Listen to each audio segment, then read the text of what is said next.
മലപ്പുറം ചുങ്കത്തറ പഞ്ചായത്തിൽ LDF അംഗത്തെ കൂട്ടുപിടിച്ച് അവിശ്വാസ നീക്കവുമായി UDF panchayat vice president Nusaiba Sudheer അവിശ്വാസത്തെ പിന്തുണച്ചേക്കും. TMC നിലമ്പൂർ മണ്ഡലം കൺവീനർ സുധീർ പുന്നപ്പാലയുടെ ഭാര്യയാണ് നുസൈദ സുധീർ.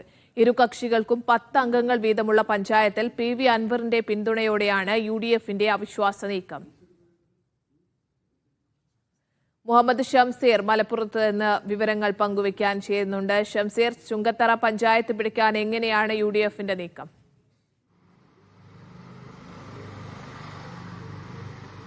സ്നേഹ, ചുങ്കത്തറ പഞ്ചായത്തിൽ നിലവിൽ 10-10 എന്നതാണ് കക്ഷിനില. അതായത് UDFന് 10ഉം LDFന് 10ഉമാണ് കക്ഷിനില. ഇവിടെ നിലവിൽ ഇടതുപക്ഷമാണ് പഞ്ചായത്ത് ഭരണസമിതി മുന്നോട്ട് കൊണ്ടുപോകുന്നത്. ഇവിടെയാണ് UDF അവിശ്വാസ പ്രമേയത്തിന് നേരത്തെ നോട്ടീസ് നൽകിയത്. ഈ അവിശ്വാസ പ്രമേയത്തിലാണ് ഇന്ന് ചർച്ച നടക്കുന്നത്. ഇടതുപക്ഷത്തിന് നിന്ന് ഒരംഗം UDFനെ പിന്തുണയ്ക്കുമെന്നാണ് UDFന്റെ പ്രതീക്ഷ. അതായത് ചുങ്കത്തറ പഞ്ചായത്തിന്റെ വൈസ് പ്രസിഡന്റ് നുസൈബ സുധീർ UDFനെ ഈ അവിശ്വാസത്തെ പിന്തുണയ്ക്കുമെന്ന പ്രതീക്ഷയിലാണ് UDF ഉള്ളത്. നുസൈബ സുധീർ എന്നത് ഈ തൃണമൂൽ കോൺഗ്രസിന്റെ നിലമ്പൂർ മണ്ഡലം കൺവീനറായ സുധീർ പുന്നപ്പാലയുടെ ഭാര്യ കൂടിയാണ്. അപ്പോൾ PV അൻവറിന്റെയും തൃണമൂൽ കോൺഗ്രസിന്റെയും പിന്തുണയോടുകൂടി UDFന് ഭരണം പിടിക്കാൻ കഴിയുമെന്ന പ്രതീക്ഷയിലാണ് UDF ഇപ്പോഴുള്ളത്. രാവിലെ തന്നെ UDFന്റെ 10 മെമ്പർമാരും ഒപ്പം തന്നെ നുസൈബ സുധീറും പഞ്ചായത്ത് ഹാളിലേക്ക് പ്രവേശിച്ചു കഴിഞ്ഞു. പുറത്ത് വലിയ ആൾക്കൂട്ടം കൂടി നിലവിലുണ്ട്.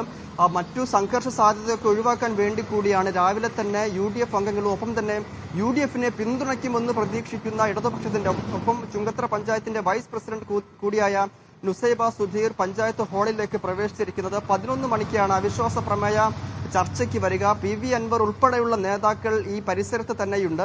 നേരത്തെ PV അൻവറിനോട് സംസാരിച്ചപ്പോൾ പ്രസ് മീറ്റിൽ ഉൾപ്പെടെ ചോദിച്ചപ്പോൾ അത് തൃണമൂൽ കോൺഗ്രസിന്റെ പിന്തുണയോടെ അല്ല, അങ്ങനെ ഞങ്ങൾക്ക് അറിയില്ല എന്നായിരുന്നു PV അൻവറിന്റെ മറുപടിയെങ്കിൽ ഇന്നിപ്പോൾ PV അൻവറും ഇക്കാര്യം സ്ഥിരീകരിക്കുന്നുണ്ട്. PV അൻവറിന്റെയും തൃണമൂൽ കോൺഗ്രസിന്റെയും പിന്തുണയോട് കൂടിയാണ് അവിടെ അവിശ്വാസ പ്രമേയ ചർച്ച നടക്കുന്നത്. നമുക്കറിയാം, നേരത്തെ വയനാട് പനമരത്തും PV അൻവറിന്റെ പിന്തുണയോട് കൂടി ഇടതുപക്ഷത്തിൽ നിന്ന് UDF ഭരണം പിടിച്ചിരുന്നു. അതിന് പിന്നാലെയാണ് ഇപ്പോൾ ചുങ്കത്തറയിലും ഇത് ആവർത്തിക്കാനുള്ള ഒരുക്കങ്ങൾ ഉണ്ടാകുന്നത്. 11 മണിക്ക് അവിശ്വാസ പ്രമേയ ചർച്ച വന്നതിന് ശേഷം മാത്രമേ നമുക്കിതിൽ ഒരു വ്യക്തത വരികയുള്ളൂ. എങ്കിൽ കൂടി ഇപ്പോഴത്തെ സാഹചര്യത്തിൽ UDFന് അവിടെ ഭരണം കിട്ടാനുള്ള സാധ്യതയാണ് നമ്മൾ കാണുന്നത്. നിലമ്പൂരിൽ തന്നെ PV അൻവർ നേരത്തെ പ്രസംഗിച്ചപ്പോൾ UDF വേദിയിൽ പ്രസംഗിച്ചപ്പോൾ പറഞ്ഞിരുന്നു, പനമരത്തിന് പിന്നാലെ ഇനിയും ചില സമ്മാനങ്ങൾ UDFിലേക്ക് വരാനുണ്ട് എന്ന്. അങ്ങനെ ഒരു സമ്മാനമാകുമോ ചുങ്കത്തറയിലേത് എന്നത് കാത്തിരുന്ന് കാണേണ്ടി വരും.